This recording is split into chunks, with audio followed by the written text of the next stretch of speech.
Hello, everyone, and welcome to our study of Genesis chapter 43.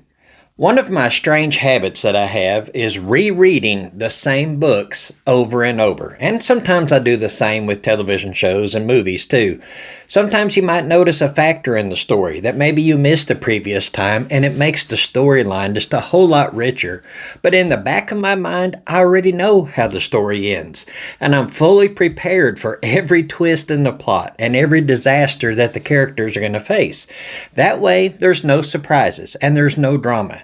To me, I consider that safe entertainment. It's still a distraction from life and a way to relax, but I'm not sitting on the edge like I was the first time when I watched that or read that and seen the story unfold. When you know what lies ahead, you don't get as anxious as the characters that's in the story. Sometimes I just want to yell at the pages and warn the characters of the problems that are ahead that they're not ready for when I know full well what is about to happen. Now, Joseph, Pharaoh, and the people of Egypt know what has been going on the past few years. They know that the 7 plentiful and abundant years of harvest were not just good luck, and they were not just something to be enjoyed in the moment. It was not just a temporary blessing.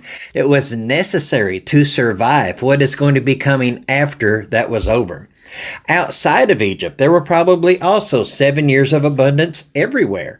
And as the 7 years of famine struck them as well, it hit those people harder. Without the Nile River, it's going to hit these other nations more severely than it would in Egypt. But even Egypt's natural resources were no match for the severity of this famine that is now upon them. The people of Egypt have already begun to buy food just to survive right alongside the other nations. And then there's the family of Jacob back in Canaan, completely unprepared and out of food within the first year. In the last chapter that we studied together, they made the 6-week round trip to Egypt to buy food, and they came back a brother short. The offer to continue trade with Egypt is still on the table, and all that they've got to do is prove that their background story is true and return to Egypt with their younger brother Benjamin. Until then, Simeon was there in prison as collateral, and they can't come back without Benjamin. So much was riding on their ability to get their younger brother down there to Egypt.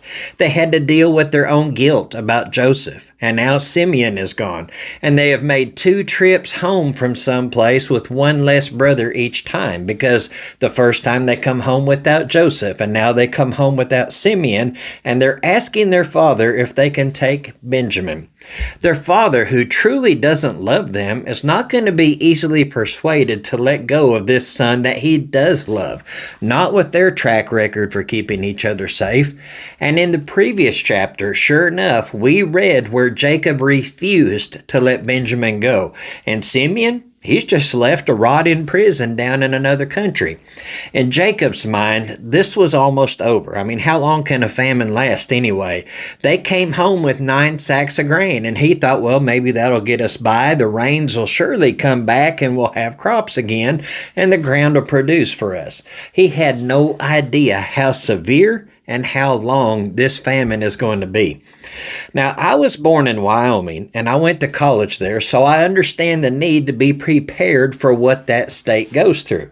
I kept a set of snow chains in my truck, and everybody kept blankets and food in their vehicles in case you get stranded in a blizzard or a snowstorm. I now live in Oklahoma, and everything is mostly different. You still prepare for winter storms, but also drought, like these guys are going through, and severe weather. And people usually have a plan. They know of the nearest storm shelter or where you can go if you can't get that far in time. We always keep and store water from multiple sources, and a lot of people have generators and candles and batteries for extended periods of time without utility service. But the biggest extreme I ever seen as far as disasters is when I used to live in the panhandle of Florida. There are signs on the streets that mark evacuation routes that people should take during a hurricane. And the people that I knew there carried food, water, and chainsaws in every vehicle. And plywood was the biggest commodity during storm season. What got me is that people were sometimes unprepared, and they're self-confident in their ability to ride out a storm. No matter how big it is, they think that they're going to get through it, just like Jacob was in Canaan. There would be some people during the hurricane season who stayed in great physical condition just so that they wouldn't have to evacuate. But really, that doesn't make any sense. The issue isn't that the wind is blowing. What you should be worried about is what the wind is blowing. I heard a comedian say one time, it doesn't matter how many push-ups or sit-ups you can do or how far you can run if you have a stop sign in your liver. As ridiculous as that illustration is, I see the same sense of foolish pride in Jacob as he sits there with 9 sacks of grain for the first year of a 7-year famine. He now has 9 sons he has to feed and several grandsons, and there's also the donkeys that were necessary for the travel. So this isn't going to last very long. And don't forget that when that runs out, it's going to require another 6-week round trip to get more food. Do you currently have enough groceries to keep a large family and a group of pack animals alive for a month and a half? That is just what they would need to make another grocery trip. That and Benjamin. It is the stubbornness of Jacob that forces them to sit there with very little in their bellies, stretching the food as far as it will go. It's his stubbornness that has caused Simeon to spend countless time in prison thinking that his brothers have abandoned him. And his stubbornness is also the reason why this famine is growing in intensity and lasting so long. Because God is going to use this to get him and his family out of Canaan and into Egypt. But right now, the first obstacle that Jacob needs to get past is letting Benjamin go. He's got to cut the apron string, so to speak. God usually does not use miracles to accomplish purposes in his life, but he can. Rather, he chooses to use the most beneficial route, and sometimes that means pushing us through adversity. And sometimes, just like Jacob, we can be pretty stubborn about letting go of things, letting go of our treasures, giving up on our own abilities and our own resources and depending upon ourselves. But when we reach the point where we can toss out all of that self-reliance and put it all aside, then we can finally trust in God's provision and his plan for us. We just sometimes have to get out of his way, and sometimes that's a pretty harsh shove to move us out of the way. So in chapter 43, let us begin with verses 1 through 5. Now the famine was severe in the land, so it came about when they had finished eating the grain which they had brought from Egypt, that their father said to them, "Go back, buy us a little food." Judah spoke to him, however, saying, "The man solemnly warned us, 'You shall not see my face unless your brother is with you. If you send our brother with us, we will go down and buy you food. But if you do not send him, we will not go down. For the man said to us, 'You will not see my face unless your brother is with you.'" Verse 1 is an understatement. Now, we are either into the second year of a 7-year famine, or we're very close to the second year. The end is nowhere in sight, and Jacob doesn't realize that. This is just the beginning. Soon, travel back and forth to Egypt is going to be impractical, and for a lot of people, impossible, and it will also be much more dangerous. As people run out of food and eventually run out of money, they'll start to do things that they normally wouldn't do out of desperation. And those donkeys that are meant for hauling grain would make a tasty meal to a starving and desperate family. Jacob is right to fear letting Benjamin take this journey, but he doesn't realize, or he doesn't even care, that all of his sons are at risk when they travel, not just Benjamin. And the longer they sit there and the longer that Jacob delays, the more perilous and dangerous the next journey on the road is going to be. And after all of that these brothers have done, it's really difficult to feel sorry for them, but I can relate to the problem that they now face. Their father, Jacob, is a very difficult man. He is stubborn, and he's refusing to accept the reality of the situation, and he doesn't care about anything but himself and Benjamin. They are the ones that's working to keep these two people safe and fed, but they are treated like lowly peasants that don't matter. And it seems like Jacob couldn't care less about Simeon being in prison right now. In verse 2, he tells the boys, go back and get a little food. First of all, a little food. Knowing the whole story, we know that whatever these boys can carry aren't going to last for a fraction of this famine. If it takes you a month and a half to get to the grocery store and back, you don't make that journey just for a few things. I would have invented the railroad or something if I was these boys. I guess being male gives me that instinct that most males show when they're carrying groceries. We have to carry all of the bags in one trip, no matter how difficult it is or how painful it is. You've got to get it in one trip. Maybe that's why I'm thinking you don't want to go to Egypt just for a few things. These boys are also no spring chickens anymore either. If Joseph is around 38 or 39 years old by the second year of the famine, that puts most of these brothers in their late 40s to early 50s. Reuben and the older ones may also be pushing 60 years old easily. Jacob had stayed with Laban for 20 years while the boys were being born, and they left immediately after Rachel gave birth to Joseph. So they're getting up there to make such an arduous journey. The second factor here is that Jacob seems oblivious to the conditions of their return. Is he getting senile? Is he forgetting that they were not allowed to go back unless Benjamin is with them?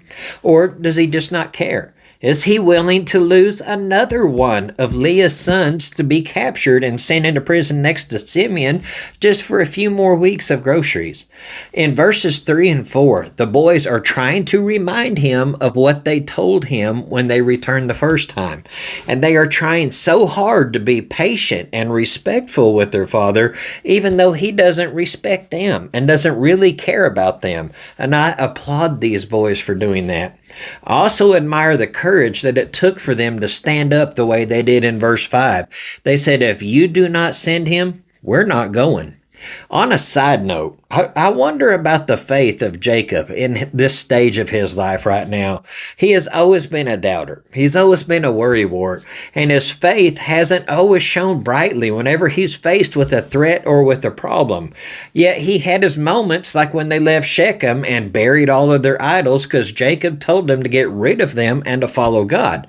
So he's had a few high points, but he's never really been known for strong faith. I wonder, had Jacob been praying to God for God to end this famine?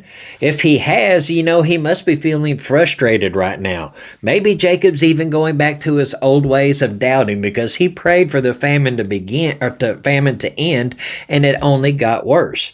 There are many times in our lives, I've done it myself. You pray for something to change and it doesn't. You pray for God to remove a certain problem and it stays there. During those times of testing, it can be very hard not to have bad thoughts, not to doubt. And it's easy to fall into the temptation of thinking that God is not hearing your prayers. It's even easier to grow angry during those times. Like God told Cain in chapter 4, why are you angry? Why has your countenance fallen? Be careful because sin is crouching at your door and it's desirous for you, but you must master it. If Jacob had prayed for the famine to be lifted, it obviously hasn't happened, and it won't be happening anytime soon. So many times we forget those important words that Jesus said in his prayers.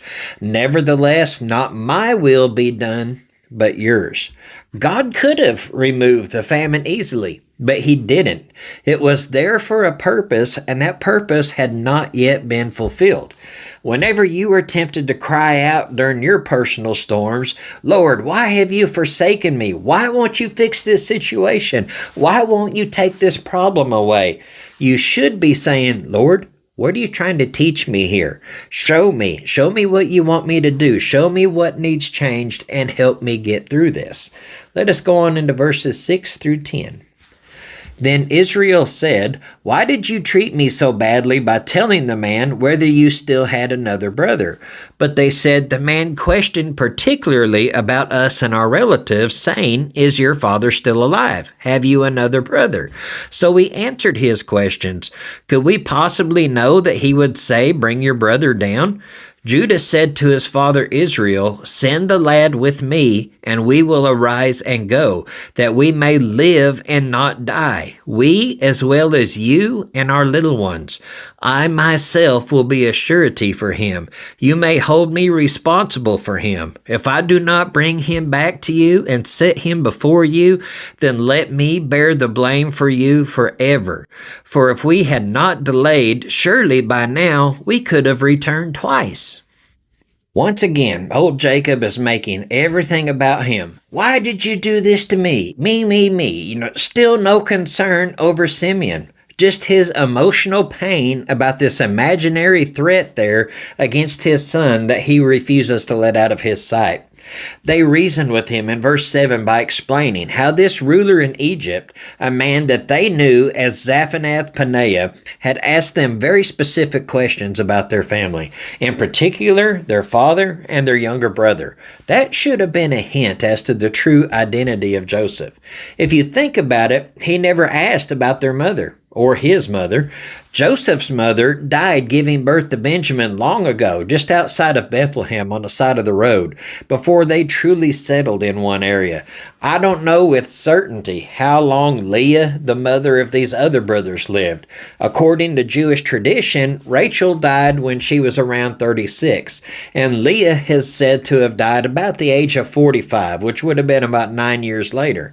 Leah is believed to have died about the same time that Joseph was sold to the Egyptians, which would place her death about 9 years after Rachel's. Now, I don't know how accurate those figures are. Don't take that as gospel truth. But that would make Benjamin 9 years old when Joseph disappeared. So Benjamin would be 29 or 30 now. He is no little kid. And Jacob needs to realize that. He doesn't fit in your lap anymore, Pops. Joseph, or this foreign ruler as they know him, asked them very specific questions. Questions that should have caught their attention. But they were so scared, they just answered honestly, without hiding anything. They didn't even have to mention that they had another brother that was no more, but they did. Of course, they've been living with that lie of how that happened, for the last 20 years. But they didn't omit anything that this Egyptian ruler could have researched and found out on his own. In verse 8, Judah steps up and he becomes the spokesman for this group. Previously, Reuben had tried to deal with Jacob, the firstborn Reuben, and he failed. Reuben even promised his own 2 sons lives if they didn't return with Benjamin intact, and their father Jacob would not budge. So now Judah hits Jacob where he could actually feel it, so to speak. He says, "Let us go that we may live and not die, we as well as you and our little ones." Jacob may not care if the remaining 9 sons starve, so they mentioned you and our little ones. Jacob most certainly is concerned about his own livelihood. With Jacob, it's always been me lately. And then the little grandchildren that surrounded him were also being affected by this famine. Since Benjamin is almost 30, he has children of his own that Jacob would be fond of. It's time for Jacob to sign off on this deal so that they could act. If Benjamin doesn't go, everybody starves to death, plain and simple. In verse 9, Judah offers to bear the blame if anything happens to Benjamin. Reuben swore on his sons, but Judah offered himself. Judah has already lost 2 sons back in chapter 38. He still has one by this point named Shelah from his wife who died, and then the 2 twins that were born to Tamar. I think it was Zerah and Perez. But he laid his own life on the table for a surety, for a guarantee. Then in verse 10, his ultimatum gives us a sense of how much time has passed. He says, by now, we could have returned twice. We could have made 2 trips this whole time we have been arguing with you. 2 round trips would be a minimum of 3 months. That's if nothing goes wrong and they hurry and have no problems. That is, 3 months easy. The sacks that they brought only lasted 3 to 4 months, leaving them just enough time and strength to make one more trip to go get stuff. A month and a half to get groceries that only last for 3 months. That's not very economical, and it's very difficult to sustain this practice for much longer because the trips are going to become more and more dangerous. One way or another, God is going to drive them out of Canaan. The main obstacle was the pride and the stubbornness of this selfish old man. Let us go on into verses 11 through 15. Then their father Israel said to them, "If it must be so, then do this. Take some of the best products of the land in your bags and carry down to the man as a present a little balm, a little honey, aromatic gum and myrrh, pistachio nuts and almonds. Take double the money in your hand, and take back in your hand the money that was returned in the mouth of the sacks. Perhaps it was a mistake. Take your brother also, and arise, return to the man, and may God Almighty grant you compassion in the sight of the man, so that he will release to you your other brother and Benjamin. And as for me, if I am bereaved of my children, I am bereaved." So the men took his present, and they took double the money in their hand and Benjamin. Then they arose and went down to Egypt and stood before Joseph. Old Jacob caves in at last, but he resorts to his old ways of overthinking things and scheming instead of just trusting God. In verses 11 and 12, he plans on giving these lavish gifts to the man that they are having to deal with in Egypt, hoping that it's going to settle any grudges that he may have, kind of like a bribe, so to speak. This reminds us of when he sent so many lavish gifts ahead of him going to Esau, trying to butter up Esau before he returned home. That way he could kind of win over his brother. Jacob is thinking, well, money calmed Esau down. Let me just do the same thing here. So they are taking double the money, which among 10 brothers last time, and now again 10 brothers because Benjamin is joining them in Simeon's absence, that is going to be 20 units of money. Isn't it a coincidence that Joseph was sold for 20 pieces of money? And what about those things like the balm and the myrrh and the other stuff? Were most of those not among the things that were sold by the caravans that were going into Egypt that bought Joseph?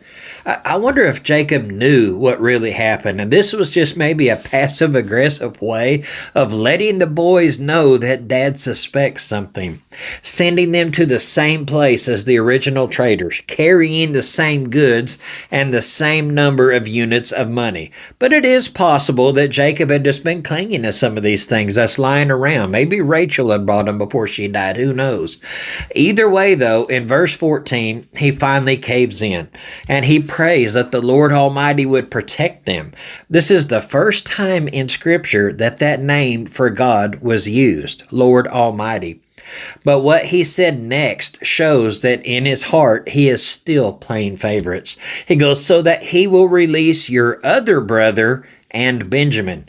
He didn't even say Simeon's name. He just called him your other brother. He didn't even say my son.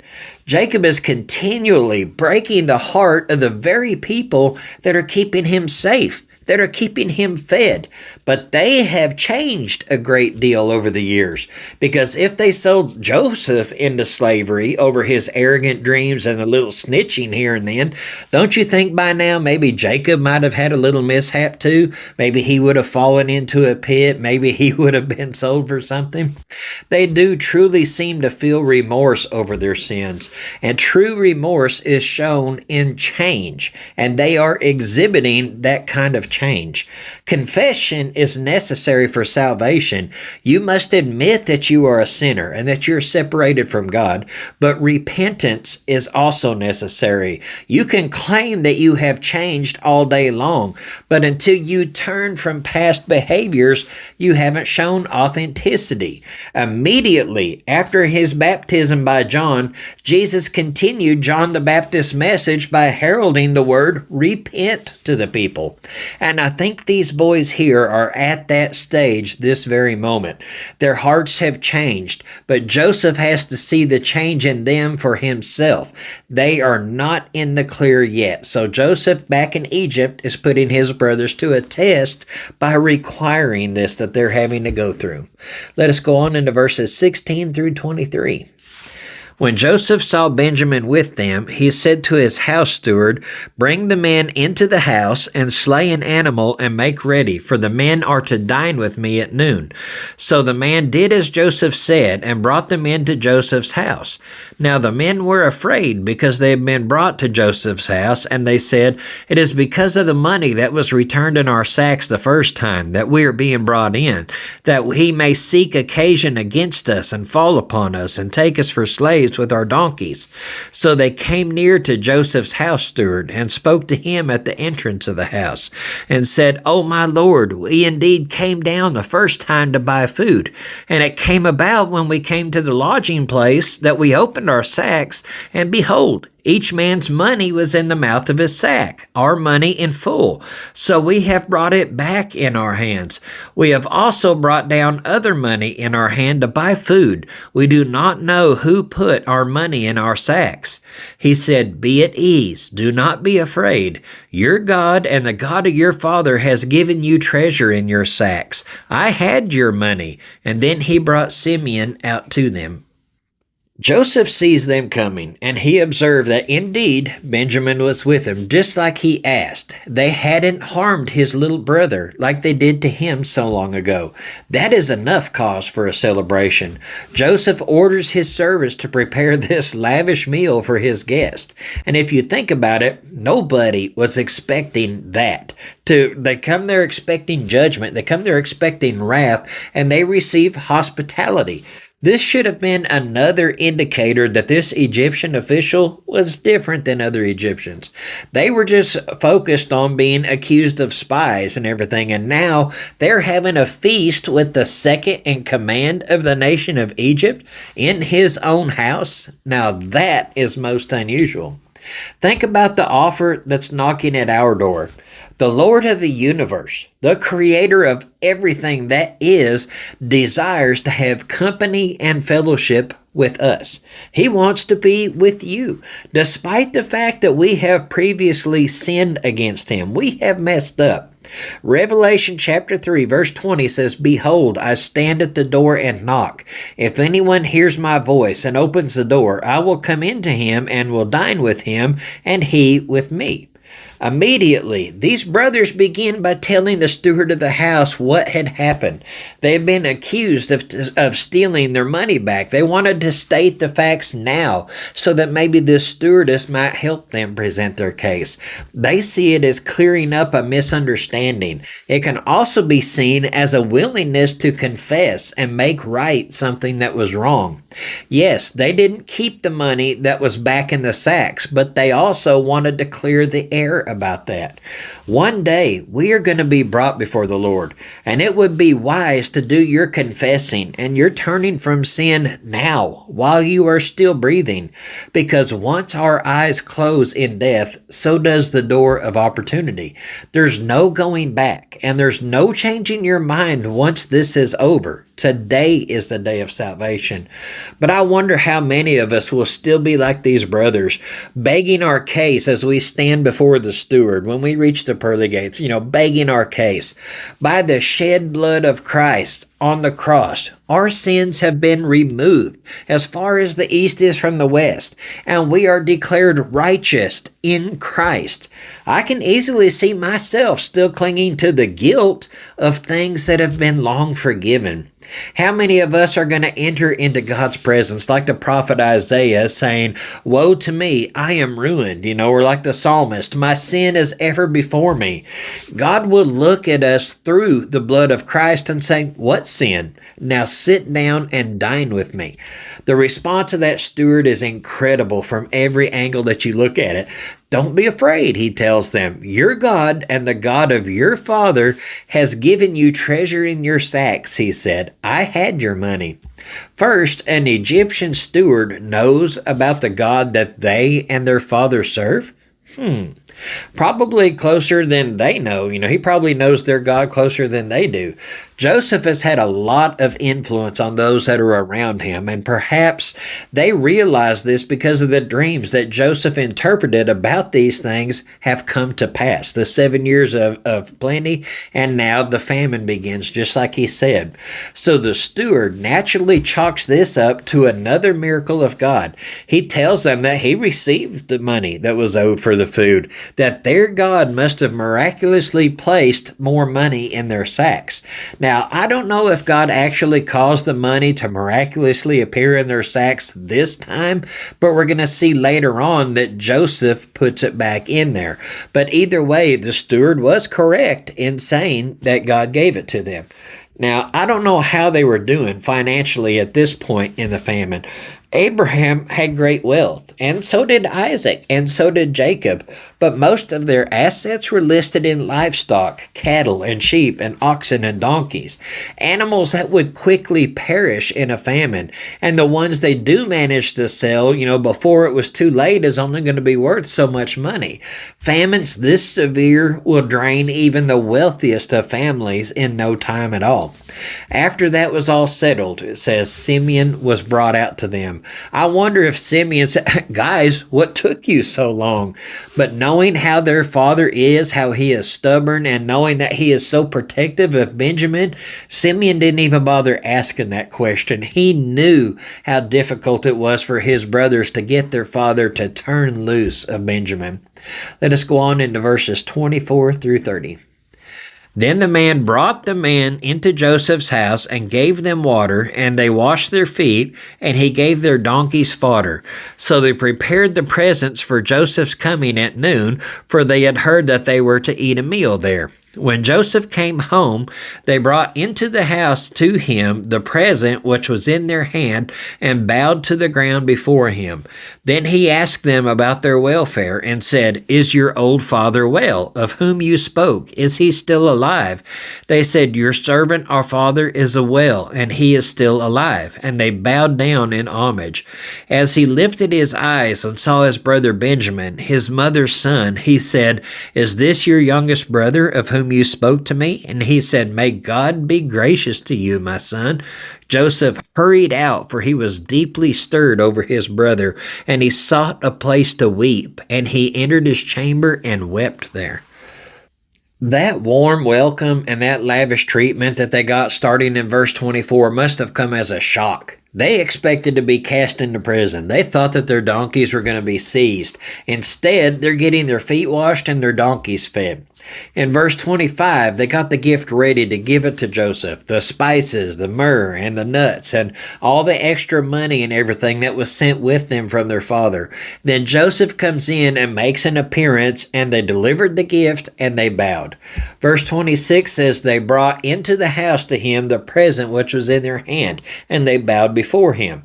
They had bowed the previous time that they had been there as well, but there was only 10 of them, since Benjamin was still at home.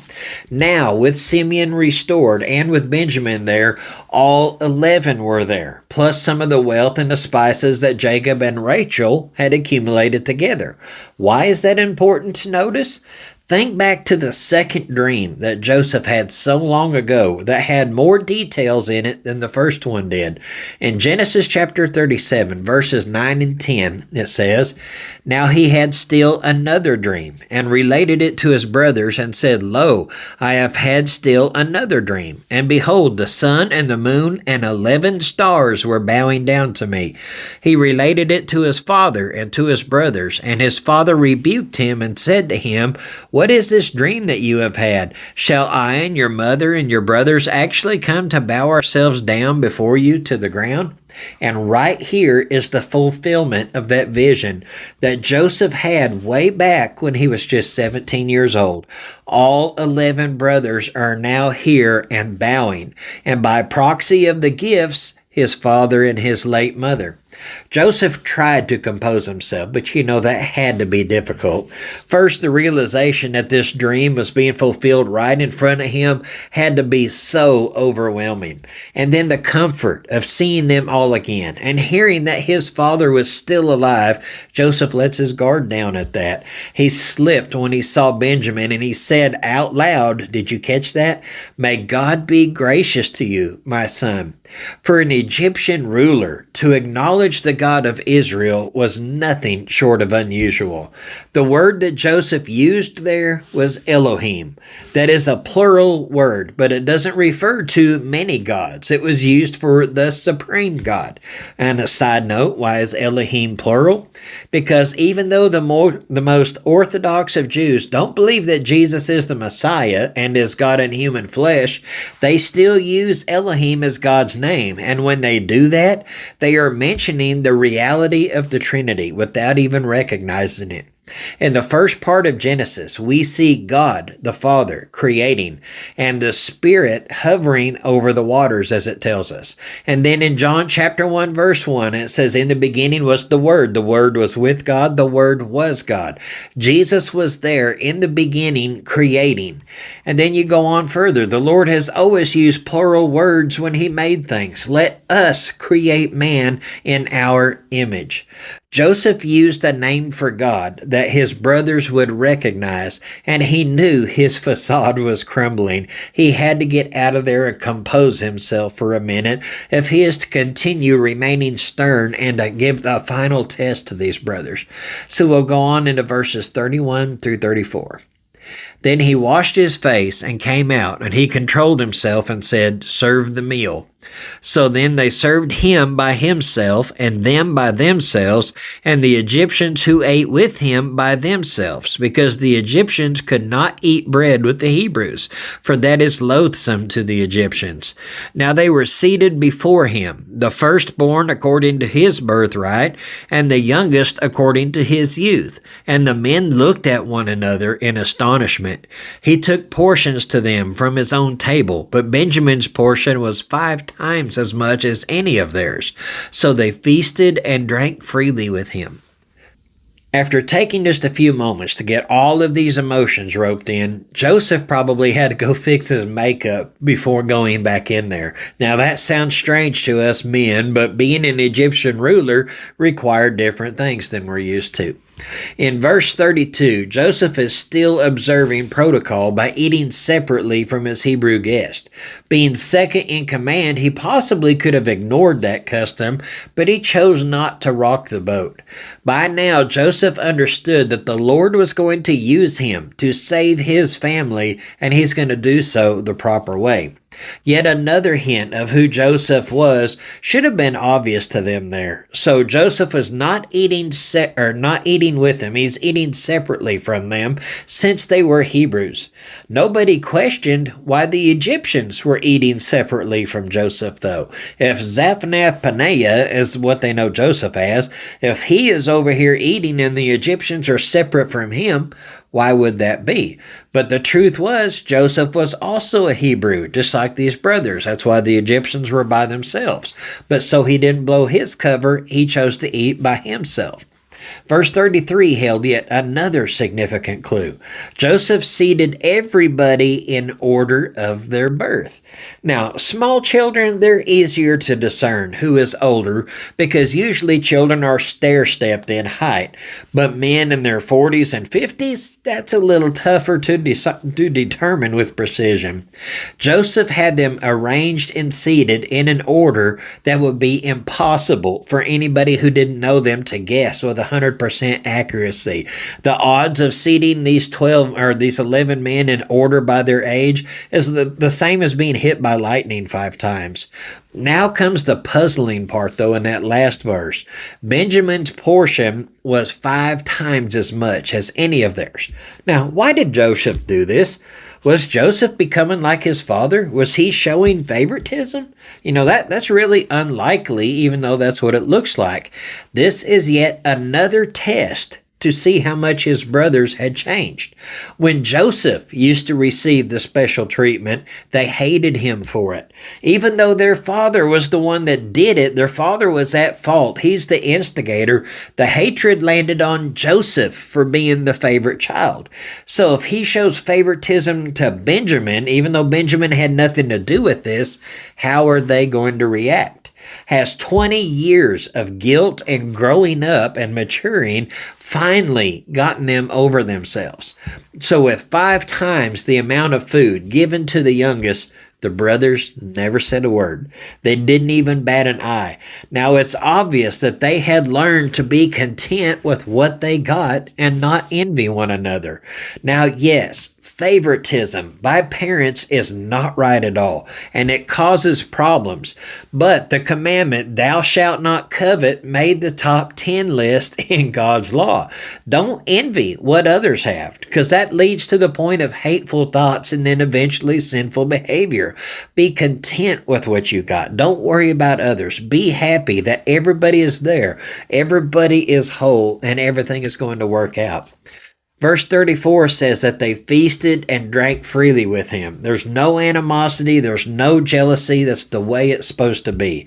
They made it to Egypt. Benjamin is safe. No harm befell him. Simeon is out of prison and returned to them, and they're all sitting down eating a free meal. It doesn't matter to them that one of them is being blessed more than they are. They are happy just being there together. And that is yet another way that we can see Jesus in the life of Joseph.